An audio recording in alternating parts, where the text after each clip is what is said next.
से, या शायद पंच की तकदीर ही ऐसी थी। सोचिए, वो नन्ही सी जान जो अपनी माँ की धड़कन सुनकर सोना चाहती थी, जो रातों को कड़ाके की ठंड में सिर्फ सन्नाटा मिला, वो असुरक्षा, वो डर क्या हम और आप महसूस कर सकते हैं? वो बार बार अपनी माँ की तरफ बड़ा होगा और हर बार उसे धुतकार मिली।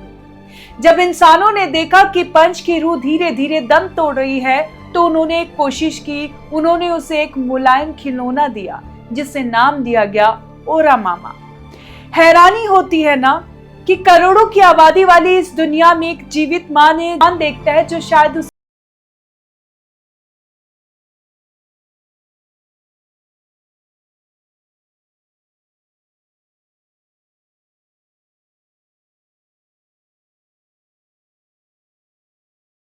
ओरा मामा की तस्वीरें इंटरनेट पर आई, मानो पूरी दुनिया की संवेदनाएं जाग उठी।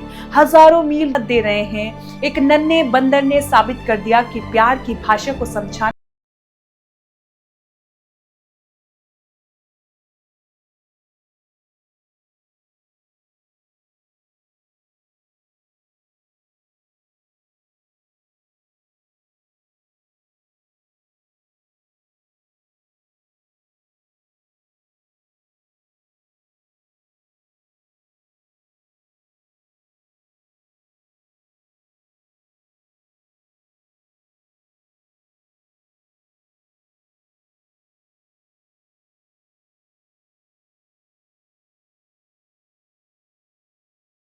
हमारे आसपास ऐसे कितने ही पंच होंगे, शायद कोई बुजुर्ग, कोई अनाथ बच्चा या कोई बेजुबान जानवर, जिन्हें बस एक ओरा मामा जैसे सहारे की तलाश है। पंच की ये कहानी जितनी भावुक दिखती है, उसके पीछे के मनोवैज्ञानिक और सामाजिक पहलू और भी गहरे हैं।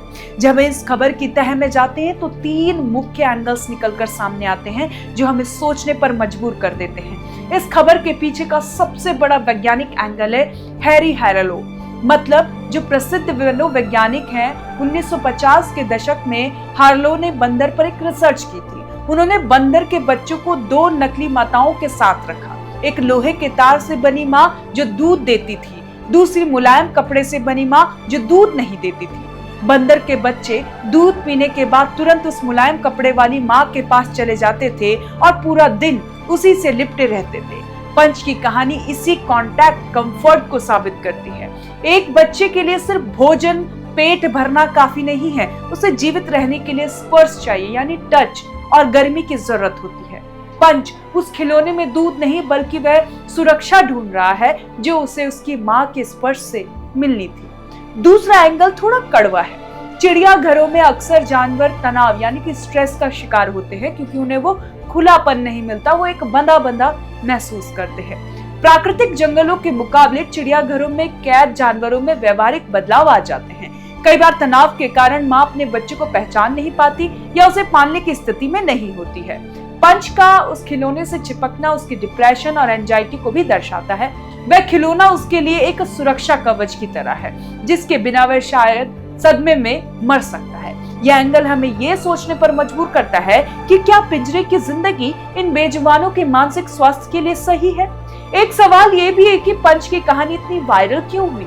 आज के दौर में इंसान सबसे ज्यादा अकेला महसूस कर रहा है। इंटरनेट पर जब लोग पंच को एक निर्जीव खिलौने से लिपटा देखते हैं तो वह उसमें अपनी छवि देखते हैं। पंच का ये खिलौना उन लोगों के लिए एक प्रतीक बन गया है जो भीड़ में भी अकेले हैं। लोग पंच को सपोर्ट करके असल में अपनी खुद की भावनाओं को सांत्वना दे रहे होते हैं।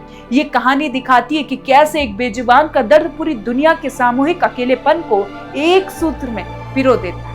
पंच की कहानी सिर्फ एक प्यारी या भावुक कहानी नहीं है, बल्कि एक चेतावनी है। ये बताती है कि ममता का कोई विकल्प नहीं होता और माँ की ममता के आगे सारी ममताएं फेल हैं।